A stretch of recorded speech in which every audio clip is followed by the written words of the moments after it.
Hi, Alex. Please let me introduce you to our next speaker, Alex from Liftoff.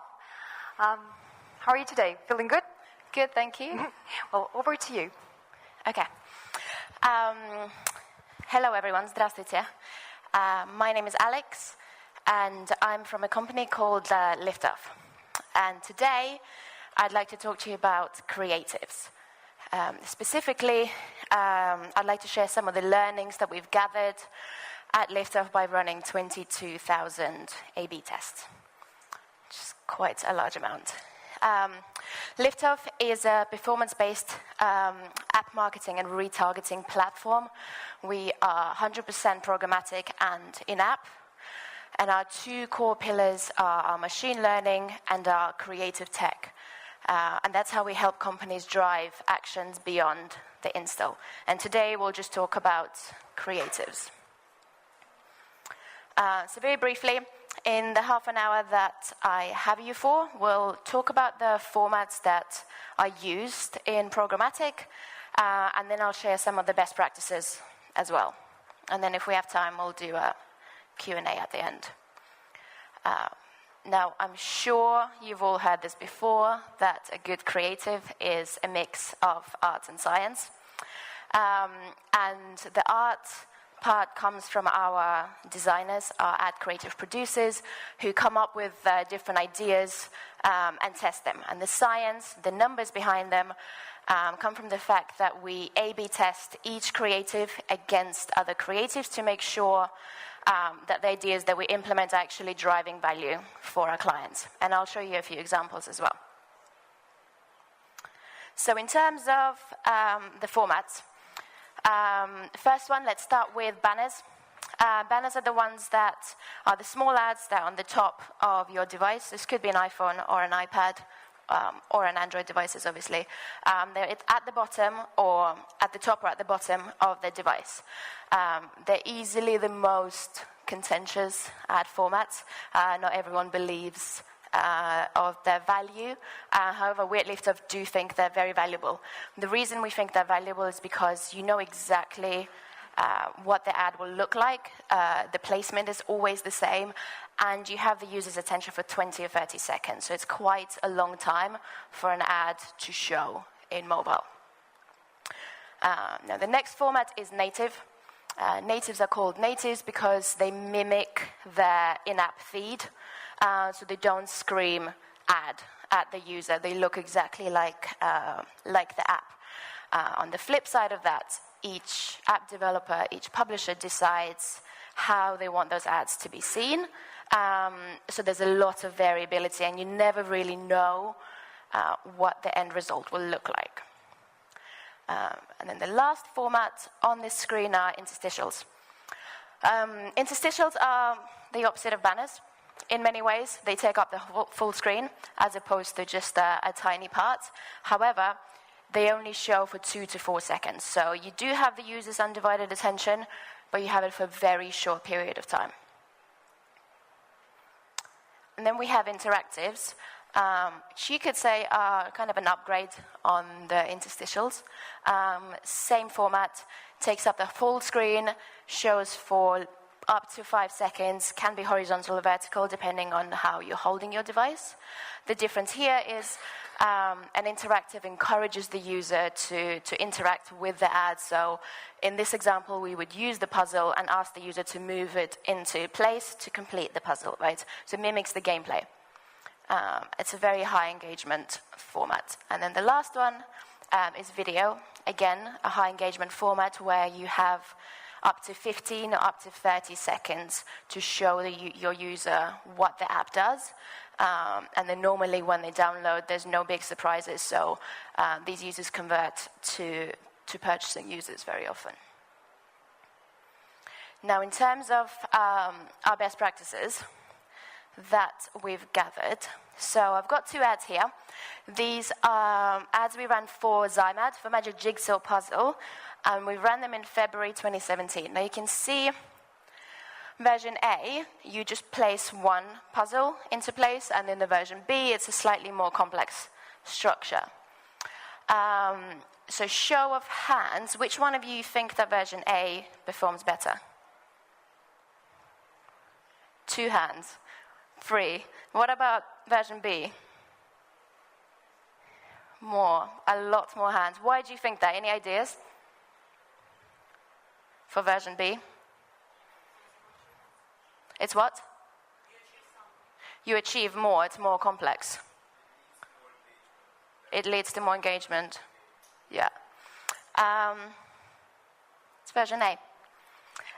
What we found is this is a 19% uplift on CPI. However, we also always look at the purchase event as well, and they correlate. The simpler the ad, the better engagement you get. If a user wants to use your app, they will download it, and then they move up the levels until they get to the complex levels and do the complex puzzles. So simplicity is key. Another example, show of hands. I'll give you a second to take a look at those two. So the first one is there's a lot more focuses on the different versions of the app. Version B is a bit more simple. Show of hands, who thinks version A won? Okay, and version B? I think that's equal. Anyone who wants to share anything for version A, why you think it's better? More dynamic, version A. Okay. And version B? It's what? 3 chips. And you think that's done it? Version B? Yeah? Yeah, so version B looks more like gameplay. That was... Any other ideas?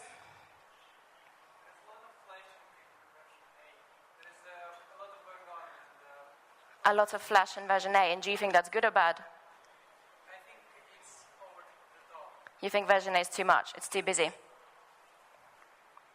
Well, most users agree with you. Yeah, here we have quite a significant uplift, 147% uplift in performance. The reason for this is we find more focused ads are easier for users to digest, right? They are doing something else, and then you show them the ads. So the easier you capture their attention, the better. One of the things we always recommend to our clients, and that we follow when we make creatives for our clients, is to have consistency across all of the ads, to have consistency in branding, in the colors, the characters. So then if a user, for example, sees this big Slot Bonanza ad, they interact with it, but they don't download. And then a few days later, they might see a banner, but they know that it's the same ad. So then they might go and download. So it just creates brand consistency. Next example for you guys. So the difference between these is the one on the right. These are playables, so they're interactives. You spin it twice, and then you get to the end screen. And the one on the left, you spin it once. You do actually have to press spin. And then it takes you to the end screen. So show of hands again. Which one of you think that version A performs better? Okay, and version B? I would say that's equal. Anyone wants to share? Version A, why do you think it's better? Less annoying. Why? Because you spin it twice? More time to play, version A. Version A is twice. Wait, once. Wait, hold on. Let me check. Version A has 2 spins. Oh, sorry. The one on the right has 2 spins. You are right. So version A is 1 spin. Version B is 2 spins. I won't make you raise your hands again. So you think more play is good. And you think that's too annoying. Once is better.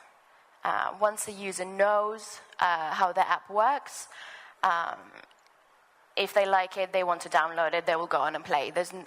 their ad space is not where they'll be interacting with your app. And this is a very significant uplift as well, 330% in here.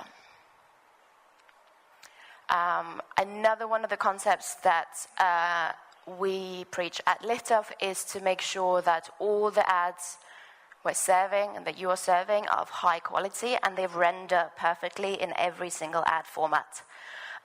So this is the same ad for Pearl's Peril. This is Wooga's game. And the difference here is obviously the phone is held vertically, whereas the tablet has a lot more space. And notice here that neither of the ads is stretched out or compressed.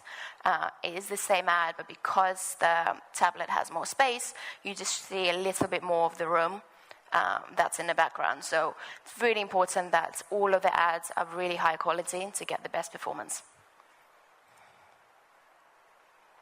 Right, one more. Actually, this is second last question for you guys. This is Last Day on Earth by Kefir. Show of hands who thinks version A outperformed. And why is that? Shows action. Okay. Any? Brand name, action, picture, it's easy to understand. Okay. Brand name, action, easy to understand. Tells you in a simple manner what the game is about.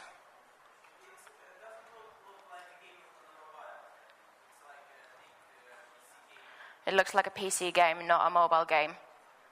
Okay. And version B? Oh, there's only 2 hands. One of you, please, tell me why. It's what? Actual in play, yeah?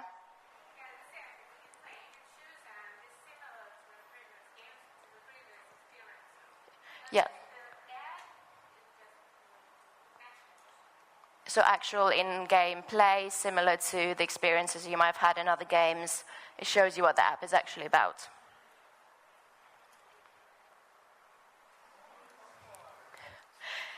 It's this one.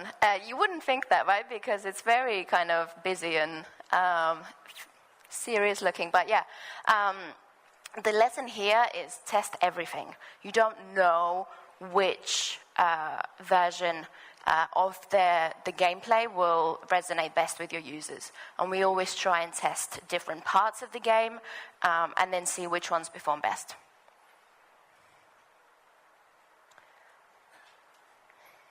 So here's one we ran for Caesar's Casino, Playtika.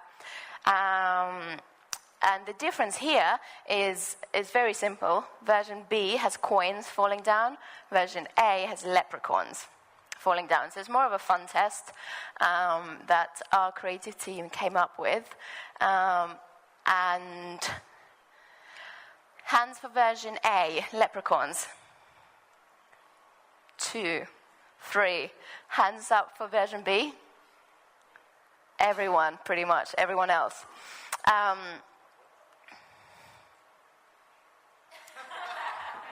It's version A.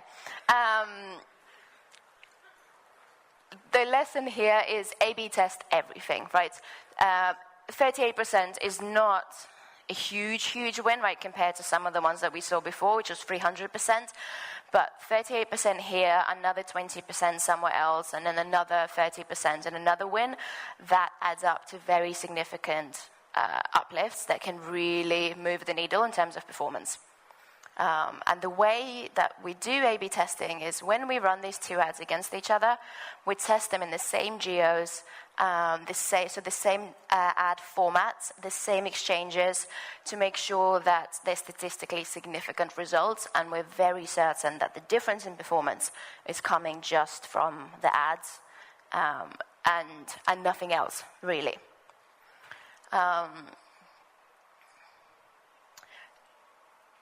And just to sum it up, in terms of best practices, so keep all the interactions simple, focus the user's attention on one aspect of the app, make sure your ads are consistent. Shorter is always better. This is specifically true for video ads. yes, you can have up to 30 seconds, but if you can convey the same message in the shortest period of time, do that. Or test them against each other, and then you'll see. And make sure the ads render properly in every single device. Test all the different aspects of your game or your app.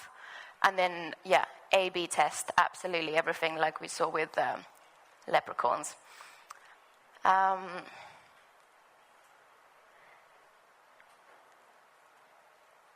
Any questions? Thank you very much, Alex. Thank you. Thank you.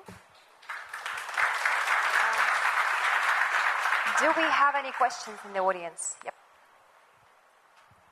Thank you very much. It's very interesting. My question is, how you decide which part of advertising you need to A/B test? I mean, is it better to choose different text message or maybe different animation? Yeah. Because if you change a lot of things, it's not really a test. Yeah, so we test a variety of different things. There's no examples here, but we do test copy as well. So the ad will look the same and we test 2 different copies. That can easily be like a 20-30% win, right? As well as some of the examples that I showed you that can all add up. We also sometimes test just one thing changing. So maybe the button changes or the characters change or the background changes. However, at the same time, we try and spin in something completely different and see if that takes us in a different direction, right? How many steps you have to improve your advertising? For example, first you test different texts. Next, you find better text. Yeah. You try to A/B test animation, different animation. How many steps you have till you stop and use it? We never stop. So, no, honestly, I mean with the same advertising, with the same art. So we never stop. All of the campaigns that are run by Liftoff, creative testing and creative tech is part of the things that we offer. We do all of this free of charge. All the playables we make are free of charge as well, just because we know that continually testing is the best way that you can move performance, right? You can never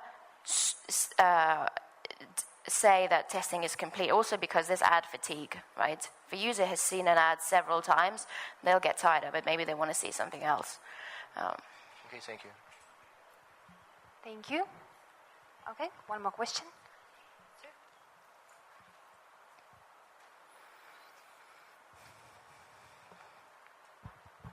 Thank you. I have a question about what amount of installs do you need to test an ad? What amount of users do you need to normally we run the test to 100,000 impressions at the minimum to get statistical significance. Often it's a lot more than that. But it depends as well, right? When you start off, maybe you start off your campaign slower, so then you can maybe run 2 or 3 tests at the beginning, right? Like if your scale, say you're, a casual game and you've scaled massively across the world, right? The spend dictates, then we can run a lot more tests, depending on how. So say if we're testing 2 very different concepts, it might be a lot easier to tell which one is better. If we're testing something that's only one aspect of it is different, we might run it for a little bit longer. There is a scientific method to it. We wait for a p-value, which is statistical value, and we try and run it so we're 95 and 98% confident that the difference comes from just the difference in creatives. Thank you. Thank you. One more question.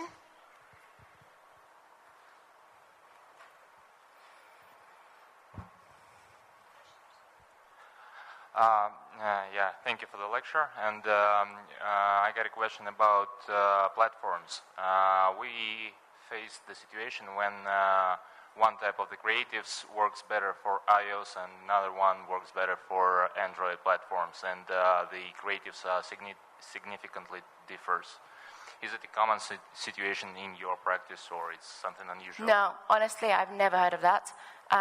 For us, I know we do test our creatives separately on iOS and Android, but I've never seen huge differences. Normally, they go hand in hand. Same way as if a CPI is cheaper, then normally CPA is cheaper as well. Because we faced the situation when for iOS users creatives with cinematics works better than with the gaming process, and for the Android platform it works completely different. So Android users prefer creatives with the game process. Interesting. Well, I mean, if that's what your numbers are telling you, right, then you should keep running different creatives, unless you find a test where maybe it flips or then the same one performs. But if that's what the data is telling you, then that's what you should do, right, by all means. I just wanted to know if it's a common or unusual situation. Not very common, no. Okay, thank you. Thank you very much. Do we have more questions? No? Okay, well, thank you very much, Alex, for the lecture. Thank you very much. It was very interactive and got people thinking. Thank you. Thank you.